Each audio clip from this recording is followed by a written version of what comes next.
Hello, this is Marco Brindis, and you're watching the Best Practices Show.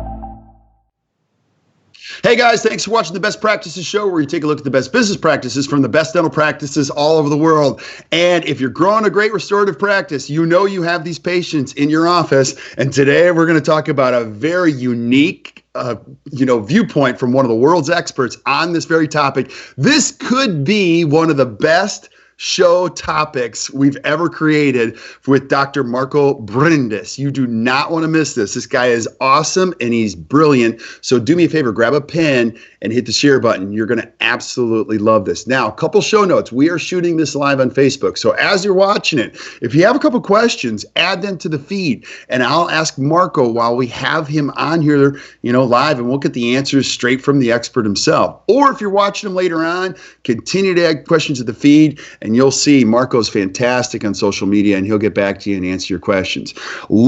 Absolutely loving the suggestions for shows and a lot of great controversial topics that are coming up. And I don't know if you guys watched earlier this week, but we had some incredible ones, and we've got some incredible ones lined up. So keep sending them to us. We are now up over 39,000 followers on Facebook. So I can't thank you guys enough for all the shares, comments, everything, and over 150,000 of you visiting us on iTunes. And I don't have anything to say, but thank you. So my guest today, he is a rock star, superstar within the Seattle Study Club Network and a lot of the speaking venues out there. If you haven't seen him, I'm just going to tell you, you got to see him because he is not only an incredible human being, wonderful educator, but he is really a great mind in dentistry, a great influencer, Dr. Marco Brindis. And Marco, now we've had you on the show before, and many people that are watching this know exactly who you are. They've had you speak at their study clubs. They've seen you at symposium. They've seen you at the Restorative Academy. But if there's a young dentist who's watching this, because we have dental students watching now and things like this, and we have an international audience now, if they've never heard of Dr. Marco Brindis, tell us a little bit about your story. Who is Marco Brindis? Hello. Thank you so much for having me today one more time. And it's always a pleasure to talk to you. Always. And I appreciate giving me to have this forum, to have some discussion and just some intriguing ideas. I am originally, this accent is actually not Cajun. It's actually Cajun Mexican.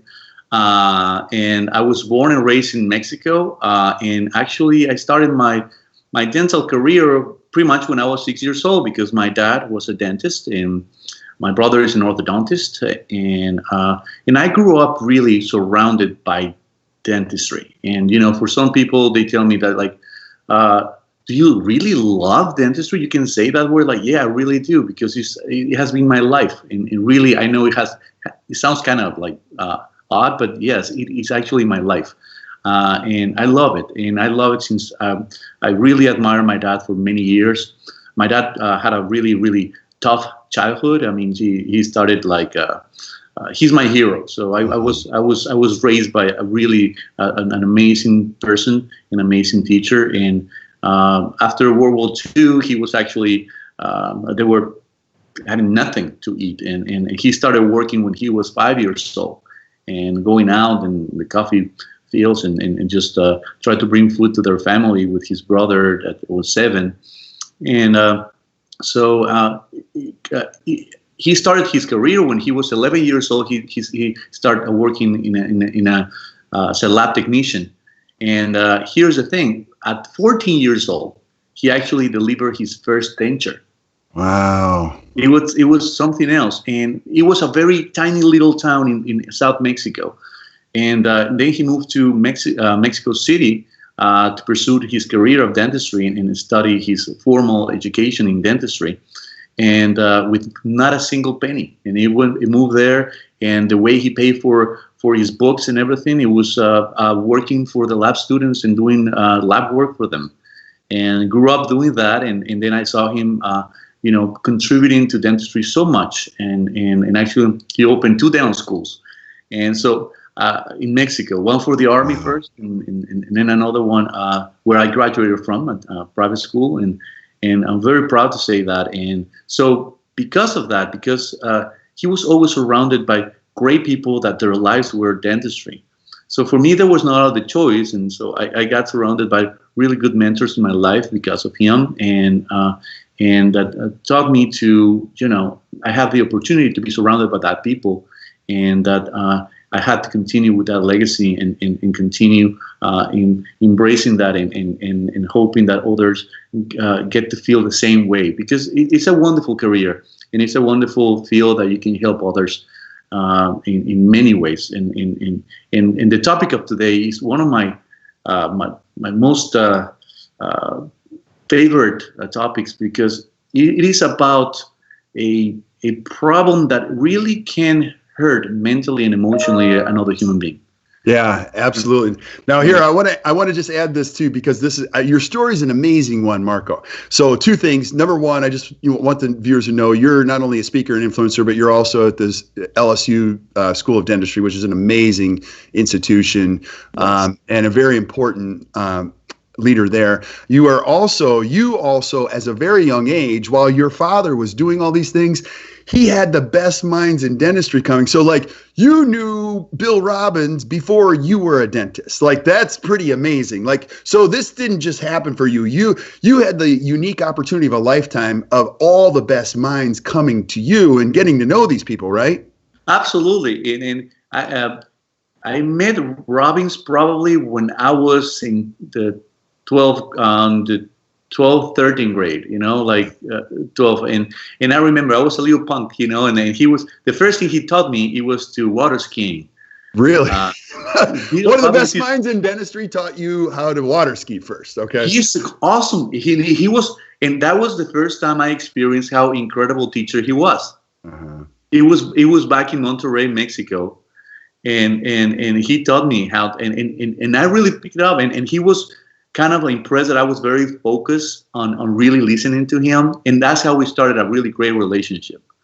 In the same meeting in Monterrey, actually, that's where I met Dr. Shish. But I heard of him way before, because my dad used to tell me, you're not going to believe this guy. And he used to call him Chiche, Dr. Chiche. Mm-hmm. And this Dr. Chiche, he's amazing. He plays the guitar like nobody.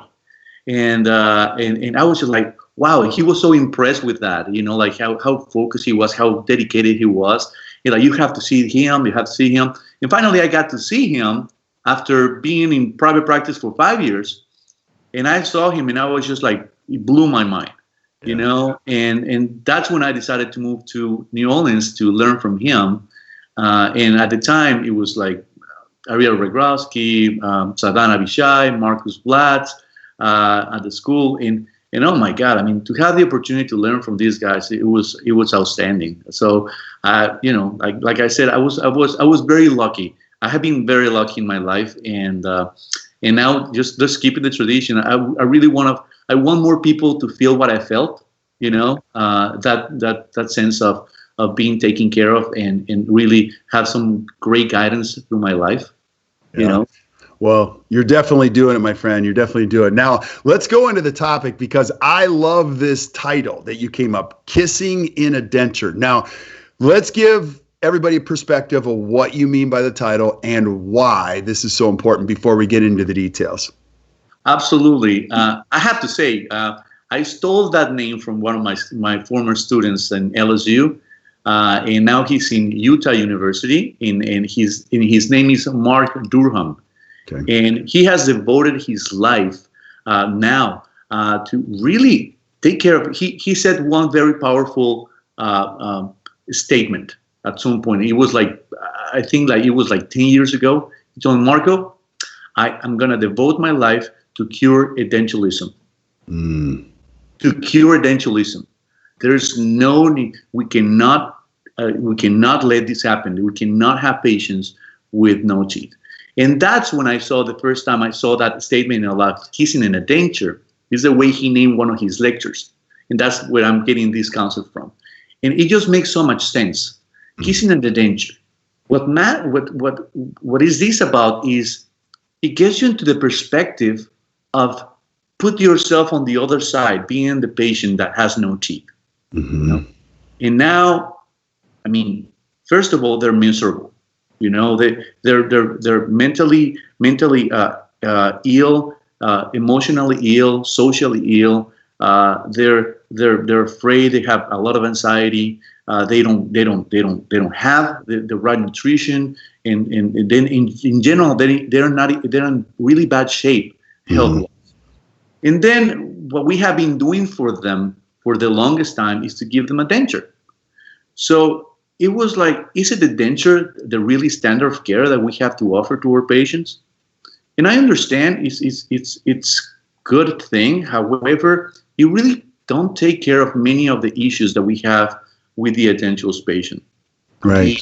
The chewing efficiency is not good.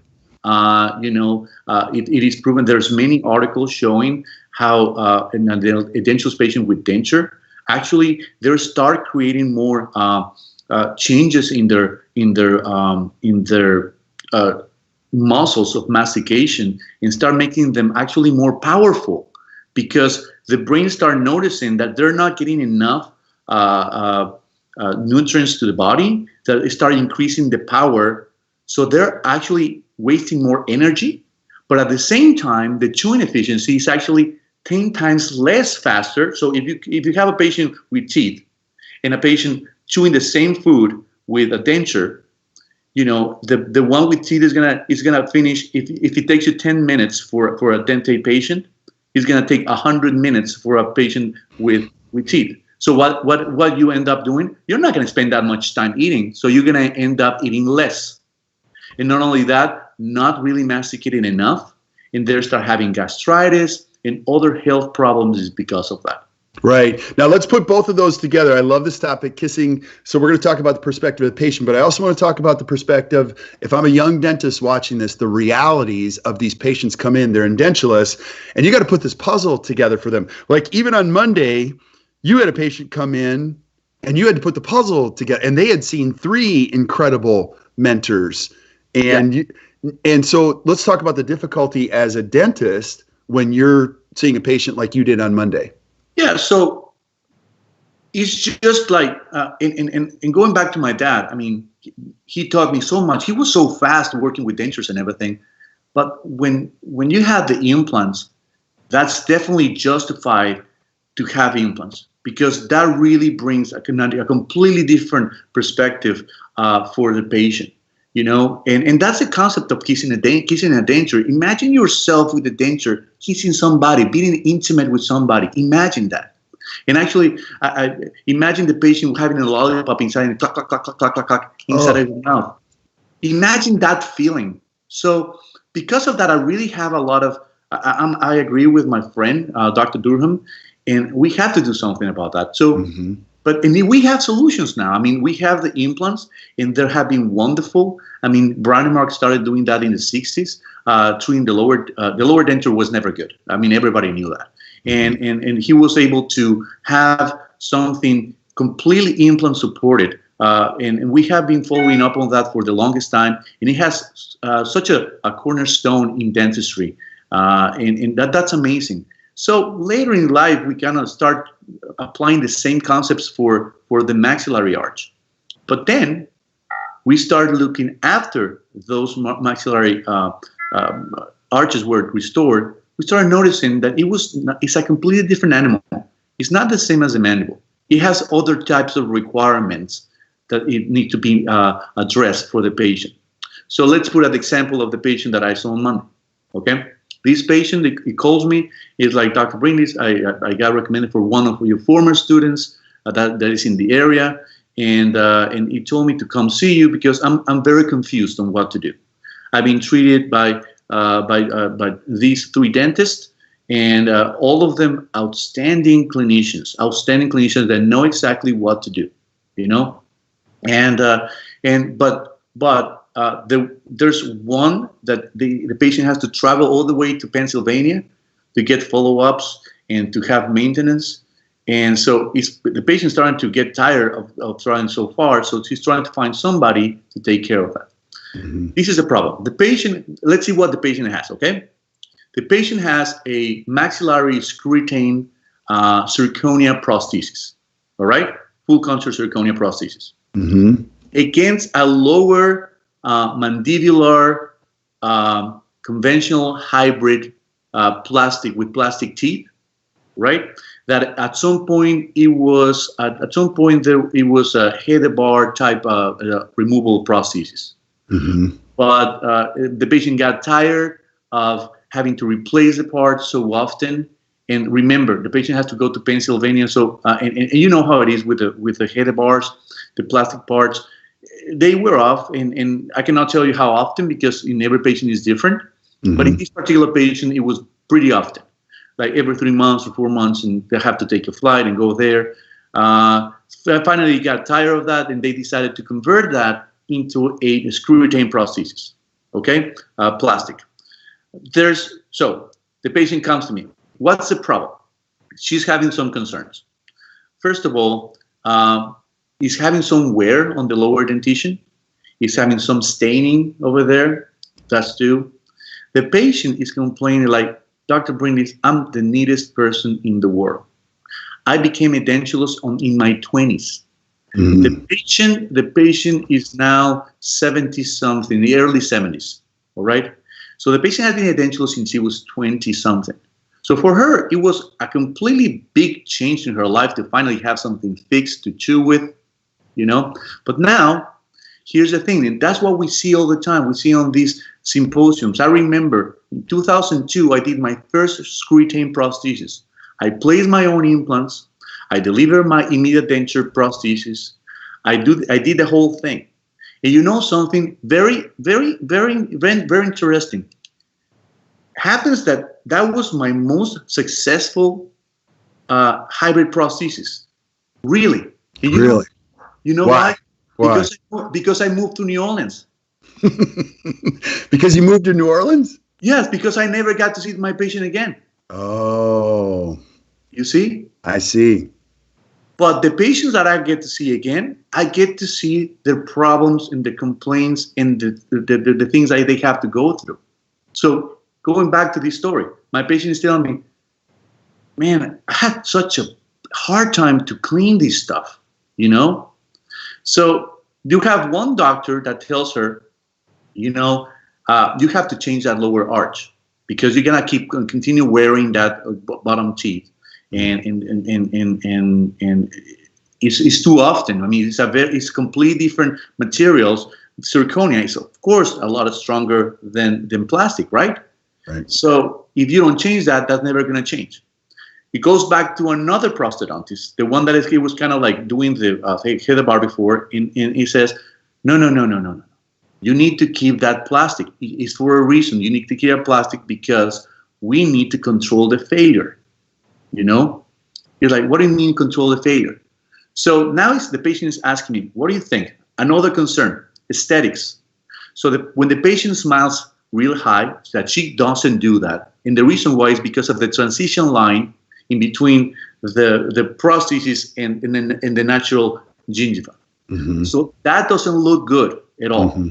So again, maxilla has very different approach. On the mandibular, you can have high water and it works. On the maxilla, you can't because the patient cannot speak and they start spitting when they talk, right?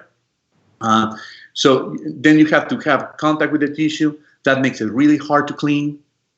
You know, right. If you want to hide that transition line, you cannot use a flange because you cannot clean anything. I mean, there's no way you can use a flange. So, and then what kind of contact do you use? And then I started noticing, since 2002, I started getting more and more frustrated about these type of prostheses and understanding that the patient had problems, you know. So I'm gonna continue just finishing what is it that I talk to my patient, and my patient was too concerned. Now, what am I gonna do? The other problem is that the patient didn't know. The patient didn't want to remove this ever because they remove it once, and you know, as everybody knows, when you remove a prosthesis from an implant, if you don't have a transmucosal abutment, the tissue is going to collapse. So when they were trying to put it back, it was pinching the tissue. It was very painful for the patient, so the patient doesn't want to remove it. Now, both prostheses, smart enough, tell the patient, you have to remove that. You have to have maintenance. You have to remove it at least once a year. And I agree 100% with that. Why? We have a saying in Mexico, you cannot cover the sun with one finger. Meaning, just because you can cover and you cannot see it, it's not there. So there's no way you can evaluate the health of the implants without removing the prosthesis. A radiograph is not enough. Yeah. Not even close. So that has to be removed. And that's going to bring some extra costs for the patient to be removed so often. All right. The patient has to be in the meantime, during the year, has to be in a maintenance plan because the hygiene has to go like and try to clean everything. So the patient is doing a great job, doing her best. I'm not saying a great job. He's doing a lot to clean them and spending a lot of time cleaning them. And she's kind of getting tired and she doesn't know what to do. Yeah. Keep going, because I have a couple questions. Okay. And then, but just finish one topic. Let's just finish just material selection, okay? So we all know that zirconia, it's a great material, and it's a strong, really, really strong. It's not as porous as acrylic, you know. So the amount of bacteria going into the material is going to be less. So the smell is going to be different. You know, we all know that. Okay, it's a strong material. One of the prosthodontists that proposed to have the zirconia opposing, I understand why. You know, it's a better material. And I talked to the patient. These are the great things. It's a very strong material. You're going to require less often maintenance of this material, and it's going to be great. Now, but you have to be aware of one thing. Okay, my concern is if I have two strong materials against each other, what's going to happen? For me, in my experience, is going to be flipping a coin and see which one, because everything, like we have talked before, everything is temporary. Nothing is forever. So when it fails, where is going to fail? Yeah. Right. And I don't, like flipping a coin. I forgot to mention the upper prosthesis has zygomatic implants involved. So that makes it even harder because these they have to be kept. They have to keep splinted the whole time. Okay, it's very important for the success of these type of prosthesis. So now it's just like I don't want them to break on the upper, and if I put a lower, it's just like flipping a coin. Which one? And start betting here in the office. Which one do you think is going to fail first? Yeah, and I don't know. Yeah, and you mentioned that last time we talked, and I use that all the time now. Everything is temporary. Which one is going to fail first? So you've got that factor. You already talked about the bacteria issue. Now, which one is better for the tissue, you know, and which one is better like these questions constantly come up, and you've got to weigh all these factors when you're determining treatment and communicating with the patient. Yes, exactly. And once you are aware that everything is temporary and everything has a lifespan and that you have to repair something at some point, then you are more conscious about the selection of your type of prosthesis, you know, because it's like, okay, what is it? How is it going to be once it fails? And unfortunately, a zirconia prosthesis, when it fails, it really fails. It's not a repairable material. Once it fails, you have to redo the whole thing. And as we know, it's not cheap. It's not cheap. Not to mention one of my favorite doctors, Dr. Anitua. He have done tons and tons of those prostheses a long time ago. He told me, Marco, I'm really concerned about that because I had a couple of patients that when they broke it, it's just like having a knife inside of the mouth. So he was like really concerned about that. So he kind of like moved away from that type of prosthesis. Again, I'm not attacking anybody that keeps doing it. It's just a perspective, okay? I'm getting different opinions from everybody, and I appreciate all of them. But it makes sense. It makes sense that how it's going to fail, all right? So once you understand it's going to fail, it's like, I want to be more part of the failure and want to have a little more control where I want this to fail. Okay. So for the patient, imagine you are the patient. Would you rather have these breaking the upper that's the one that you show social and everything, or you want the lower to break? My personal choice would be, for me, I don't want the upper to break. If anything, I want the lower. Okay. Aesthetic wise, I think there's excellent labs that can make zirconia look great as well as plastic. Right. Right. So that's not a concern for me. It's about how long they're going to last. Obviously, the strong one is going to wear the lower one. In other words, everything is going to break on the weakest link, right? Right. So why not selecting the link that I want to fail? Because nobody thinks in terms of that. You never think in terms of failure, but it's true. It's part of the equation. Is in a crucial part of the equation. A crucial part. Just put your ego on a side and understand that your things are going to fail. Okay, and what are you going to do when they fail? So the other thing that I told my patient, okay, you're stronger, and that's the first thing I'm concerned about. Where it's going to break. The second thing, yes, I heard about that. Well, the second thing that probably you haven't heard about that is how it's going to sound when you have two prostheses made of zirconia against each other. You're going to have a clack, clack, clack, clack, clack all the time. And I'm not sure if you have ever been with a patient in front of you with zirconia against zirconia. It's loud.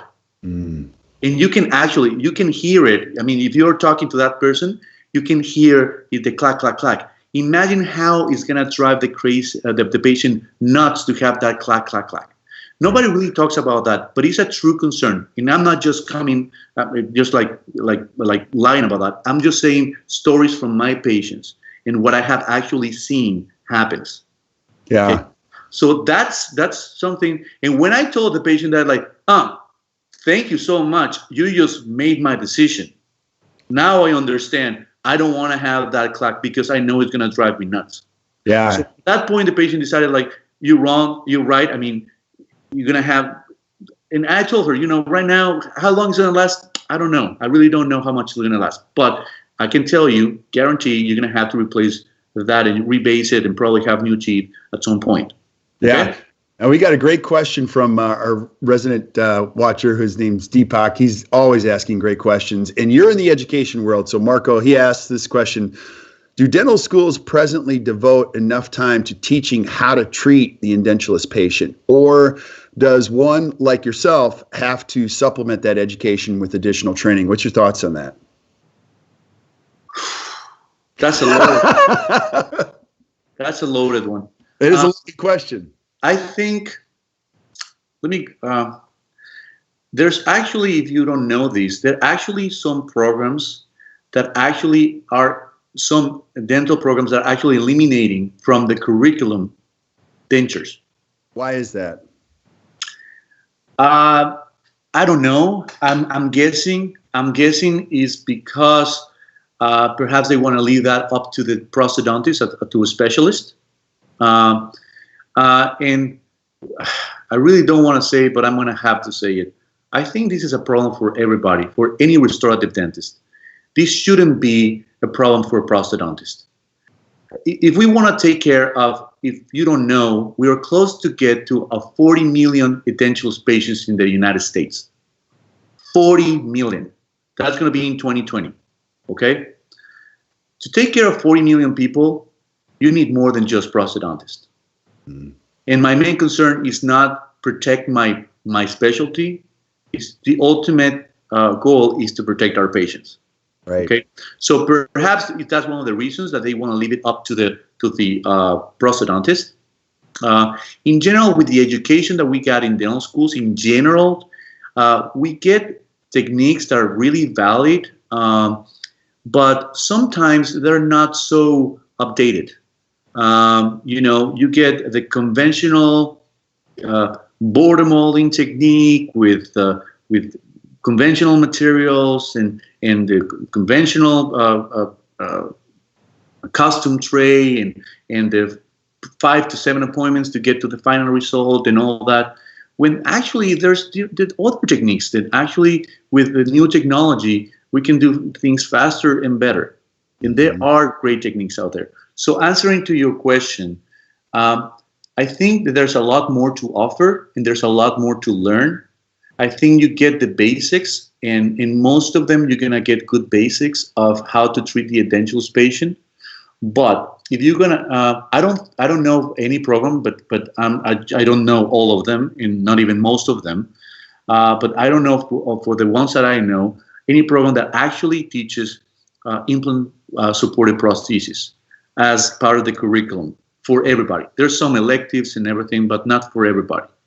So at the end, if you want to work with implant supported prosthesis, you definitely have to have extra training and intense extra training outside of dental school.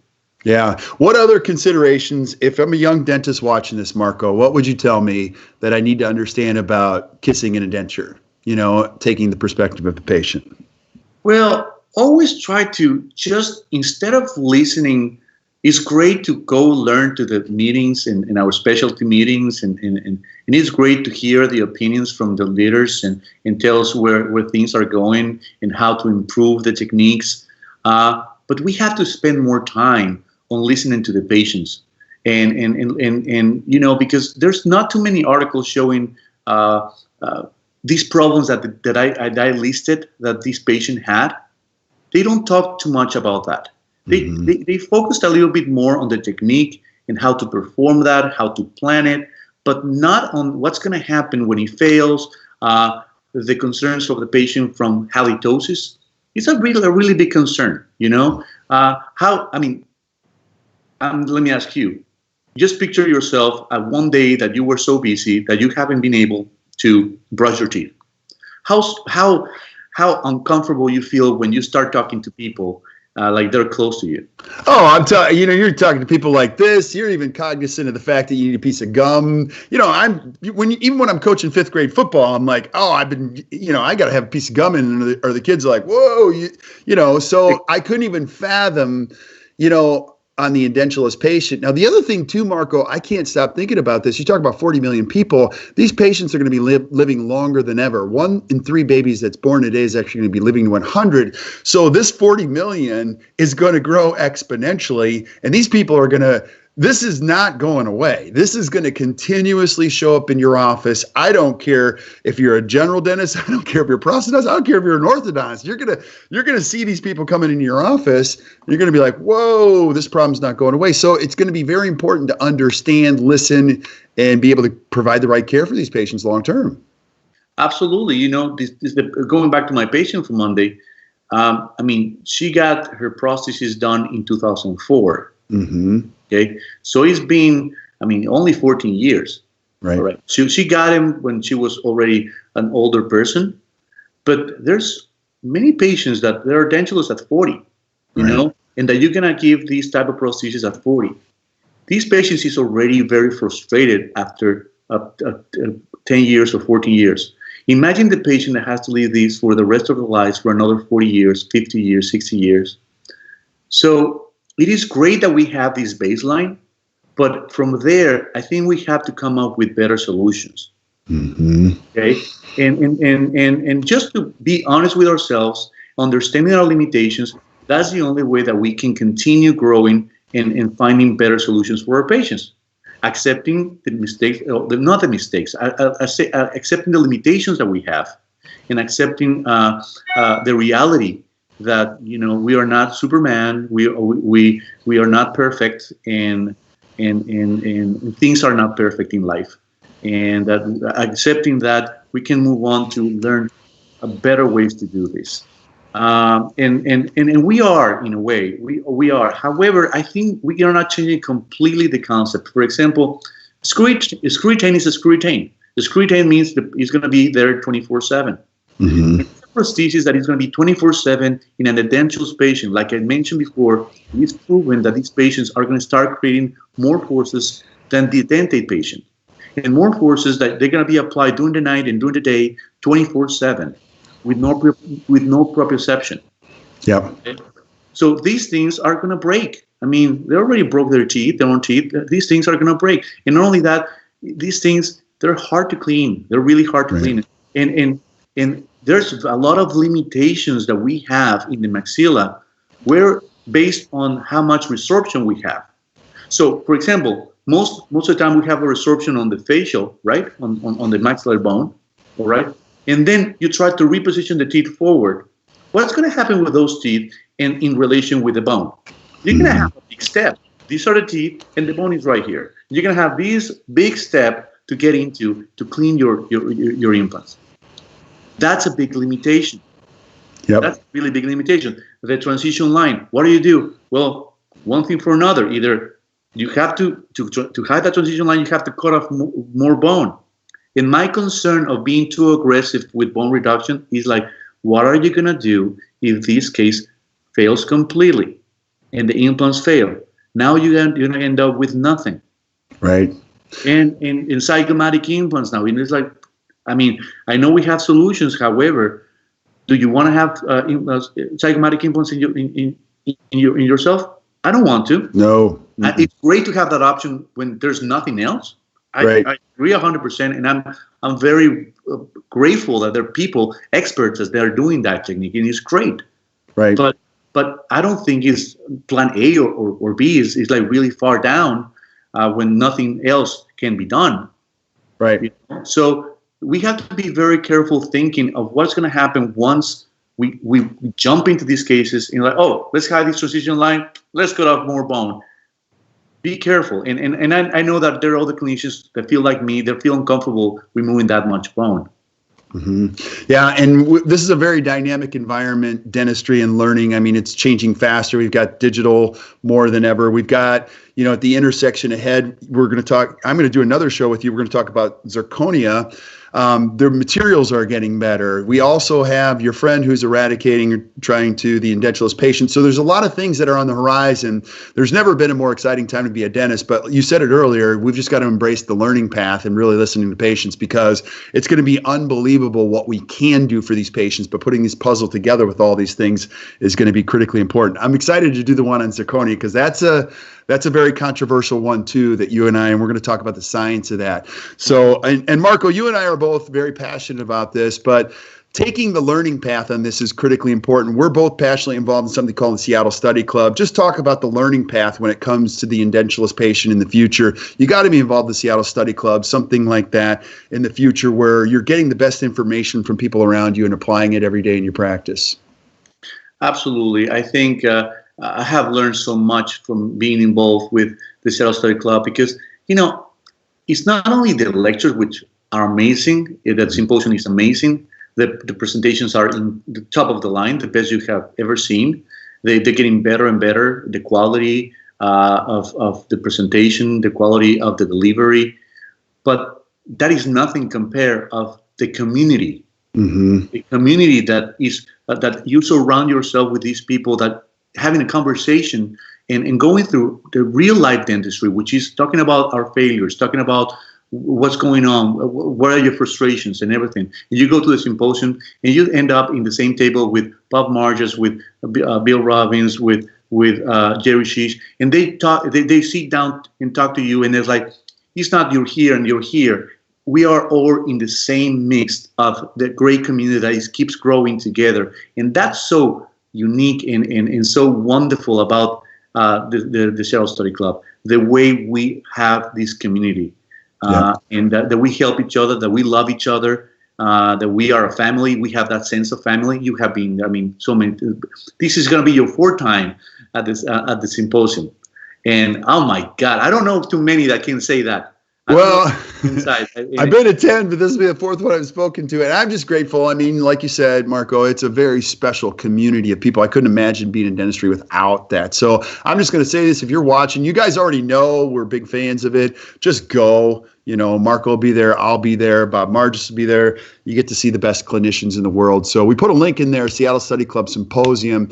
Check it. Click it out. or click it, check it out, and join us down there. It'll be in January. And then also, Marco, I know people that are watching this are going to have questions for you. And keep in mind, people are watching or listening on iTunes. Tell them, ask them if somebody's got questions, they can reach out to you, right? You'll be able to respond to them. Absolutely, absolutely. Like I said, I want to continue the growing of this community. Mm-hmm. And it's just to help each other and in an honest way and just answer a question from my most honest opinion. And I have to remark opinion. I'm not saying I'm right. I'm just like any other human being, and I have my own opinion based on the knowledge that I have. And I know there's certain things that I'm going to be wrong, and I can wait to know what is it that I'm doing wrong, you know. And just to leave in a high note this topic. We have been talking about problems, and to talk about the perspective from the patient and everything. There are other solutions. You know, a prosthesis that the patient can remove, it is an option. And obviously, there are different options to get to that point, from a very simple type of a restoration, like it's a locator retained prosthesis, all the way to the really fancy, really elaborated spark erosion bar with attachments and everything, a prosthesis that can be removed that can have flanges to hide that transition line instead of removing bone, you know, stuff like that. And recently, in the last 6 years or so, we have been exploring a different alternative that kind of have the combination of both worlds, the rigid solution of the screw retained prosthesis and the advantage of the patient being able to remove at the end of the day. Mm-hmm. So we probably can talk about that, the solution of kissing a denture in a different show, because that's what gets me very excited, and that what has been keeping me busy in the last 6 years. And it was just like an eye opener for me.